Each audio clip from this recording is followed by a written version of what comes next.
Olá galera da primeira série. Hoje a gente vai fazer uma revisãozinha básica, rápida, comentar alguns pontos importantes do capítulo 6 e 7.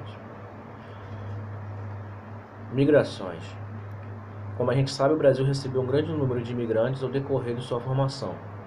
Até hoje vem recebendo. Porém, nos anos atrás, os grupos que mais vieram para o nosso território foram os portugueses. E, seguidamente, de italianos, japoneses e alemães, entre outros grupos minoritários. E mais recentemente, vem recebendo um grande número de bolivianos, haitianos e venezuelanos. Esses grupos que vêm recentemente buscar o Brasil, geralmente vêm atrás de melhores condições de vida. E esses países geralmente podem estar com problemas políticos, problemas humanitários ou até mesmo com problemas naturais, como no caso do Haiti. Porém, alguns deles vêm sofrendo um processo de xenofobia. No caso dos europeus, após a crise que aconteceu em várias partes do mundo aí, muitos vieram para cá, principalmente para trabalhar na lavoura, principalmente na lavoura de café. Principalmente, podemos dizer, italianos, até mesmo alguns japoneses vieram para trabalhar na lavoura. E mais tarde, devido ao processo de industrialização brasileiro, muitos foram trabalhar nessas indústrias.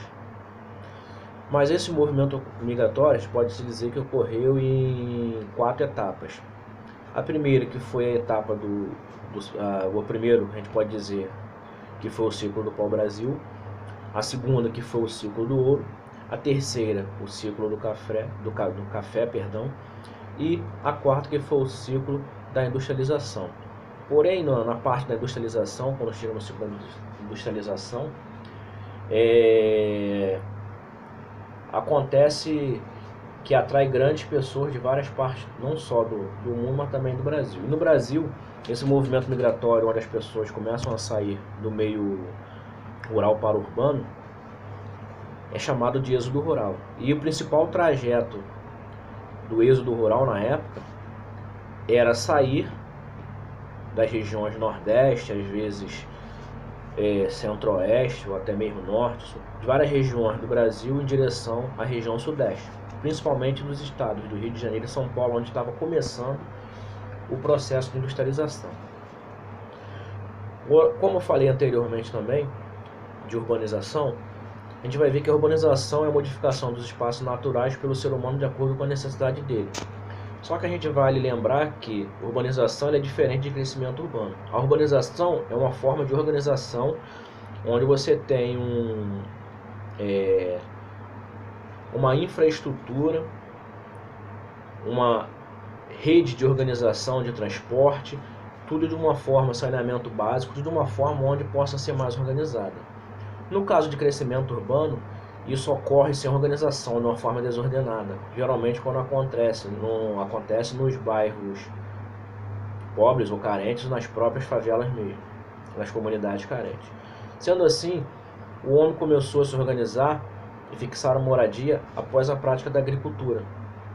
Até então eles eram nômades e passaram a fixar suas moradias próximas aos rios, principalmente depois que tinha o processo da agricultura e eles precisavam irrigar. Porém, se a gente for analisar o processo de fixação de moradia, a ideia de construir cidades, lugares urbanos, existe há muitos anos, desde antes da era cristã, pois alguns lugares já possuíam características urbanas.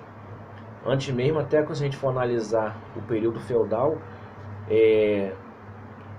o feudo ele já tinha uma certa forma de organização.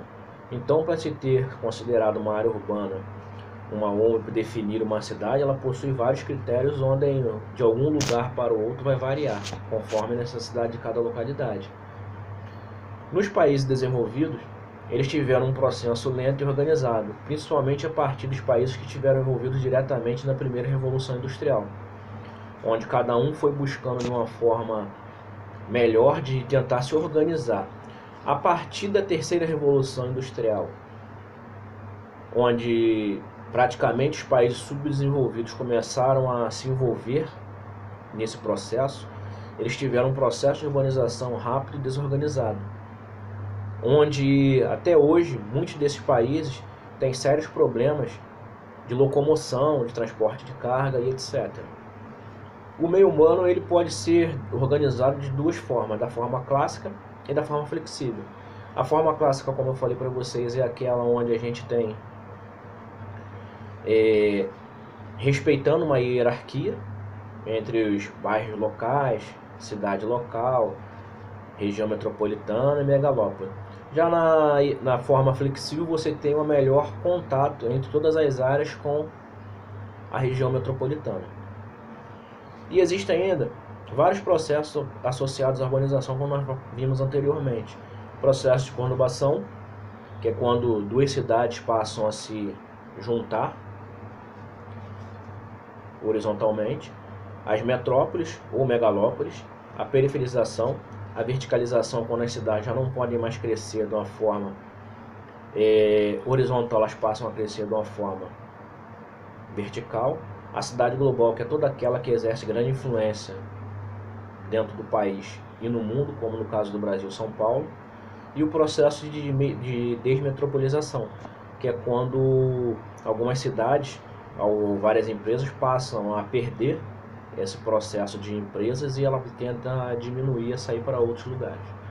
Então, galera, um abraço, fique com Deus e até a próxima.